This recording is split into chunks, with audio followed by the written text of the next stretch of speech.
Hello my dear friends and welcome back to another Star Wars news update. So today we are just hours away from the 5th episode of The Acolyte. As always, tomorrow I will have out a full breakdown review, but today I want to go through a bit of news and then I'm going to link it to a wider conversation about the state of the Star Wars fandom, and I have a few thoughts of my own. So, first of all, let's begin with a brand new article revealing, in 3 weeks, The Acolyte has more audience reviews than 3 seasons of The Mandalorian combined. You may not like The Acolyte, but don't look me in the eye and tell me it's not been review bombed to hell and back. The Disney era of Star Wars has been full of debates about quality, canon, oversaturation, and contained a mix of good and bad projects. But we've not seen this kind of backlash since 2017, and things have just gotten absolutely ridiculous. And I think they're alluding to the fact that before the show even dropped, there were those who already made their mind up. But in fairness, a large percentage of fans who've seen the first 4 episodes, watched it all the way through, also didn't like it. But this statistic is pretty crazy. If you look at the numbers, in terms of individual user reviews, they put Star Wars Rebels there. I'm a big fan of Rebels, but I don't think it should be on this list because animated shows don't get the viewership of live action to begin with, and the fact, contextually, Star Wars Rebels came out at a very, very weird time. So let's look at the Book of Boba Fett, 2,500 reviews.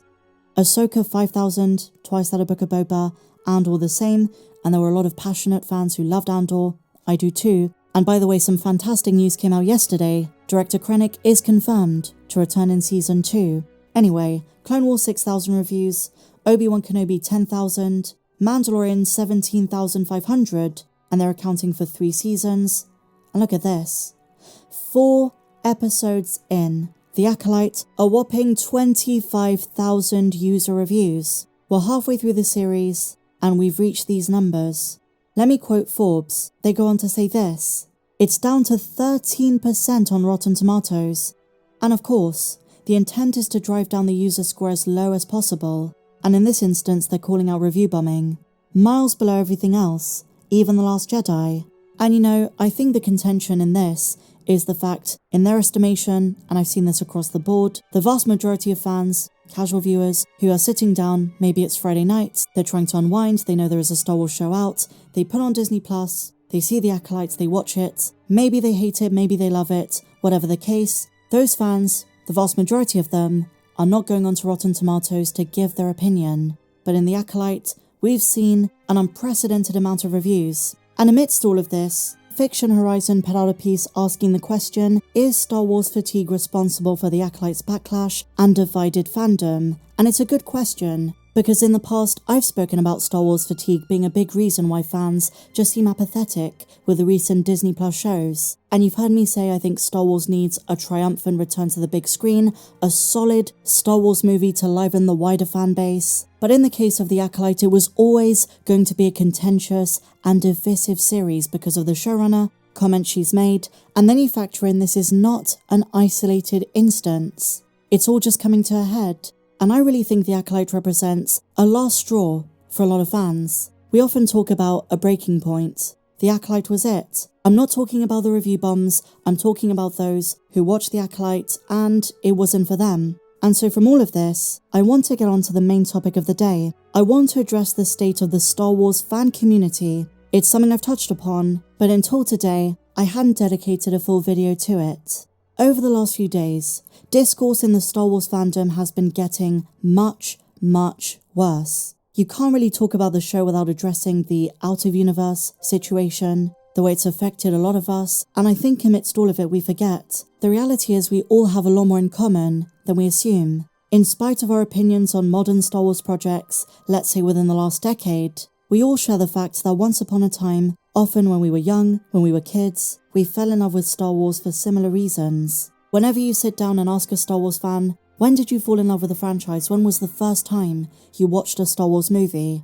Their eyes light up. The world George Lucas created resonated with us all in unique ways, but we share the wonderment and desire for the Star Wars franchise to stay alive and keep thriving.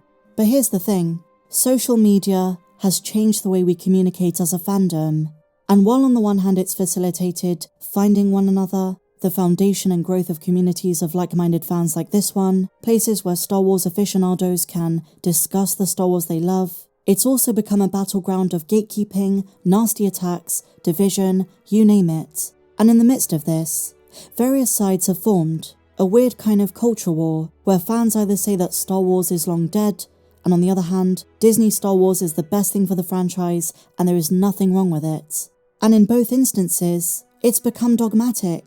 If you're just a Star Wars fan on the internet, you're going to be called out by one or the other, and if you don't share their view, it unfortunately gets very personal. And the silly thing is, most fans, the vast majority, fall somewhere in the middle of all of that. And in practice, this looks like having criticisms of some movies and series, while loving others. We all, to an extent, cherry-pick the Star Wars that we like. So while you might find fans who say Star Wars is dying its dead, your average fan checks out the latest show or movie, and if they like it, they keep watching it. If they don't, they turn it off. And don't get me wrong, in many cases fans do think Star Wars has lost its way. And maybe it's true that under Disney, Lucasfilm isn't handling the direction of Lucas's creation very well. But this whole divide between Star Wars is dead, it's doomed, it's awful, and on the other we must defend everything Disney does and will attack any fans who have any criticisms, is a chronically fringe divide that doesn't really pertain to your average fan. And you know, I was recently at Disneyland. I got to speak to a few fans, some of them from America and Canada. I went to Star Wars Celebration last year. You often find, while they don't like everything, they just want to celebrate the franchise they love, and the stories they love. I consider myself a diehard. I talk about Star Wars on my channel every single day. I've been a fan since I was 6 years old. I read the comics, I follow all the news, watch all the shows, regularly rewatch the original and prequel trilogies. I've had my share of criticisms, but I love Star Wars. I don't agree with the direction of many projects, but I'm here because it means everything to me, and I'm going to keep talking about it. And I just think with the case of recent disputes, there were some prolific ones amongst content creators and sites. Some of this discourse just goes way too far. So let's try to treat each other with dignity and respect, and remember that we're all Star Wars fans, and fundamentally we're all just people living our lives. So when you disagree with someone, don't go for the personal. We can all stand to respect each other a little bit more. And yes, sorry to keep saying it, on both sides. Fans who just discovered Star Wars and love it, and those who waited in line in 1977 to watch A New Hope, or Star Wars, as it was simply called back then. We all love this galaxy, and to many of us, it's an escape. I can speak from experience when I say, you don't know what someone is going through. I think as people we have the power to either make someone's day or ruin it. Even in arguments over Star Wars, it's horrible to see fans that are already so divided against themselves go even further with it. And remember this, we the fans make the franchise what it is. We pay for our Disney Plus subscriptions, we buy the theatre tickets, we go to the parks, buy the merch. We the fans make Star Wars great. Disney doesn't care, it's all engagement. The fact that so many fans went to check out the third episode because it was being spoken about, it's a win for them. So just be good to each other as fans because we do make this franchise. We keep those stories alive, the ones we love, whether you're an EU fanatic, whether you're a fan of the prequels like myself, whether you love Mando or the original trilogy. I know it's a strange and heated time with the Acolyte and all the conversations being had about it, but there is no excuse for some of the threats, the personal attacks, when it goes beyond just critiquing a show and going for human beings, fans, actors. That's when it's no longer about Star Wars, and I don't think that is productive as a fan base. Just my 2 cents on it.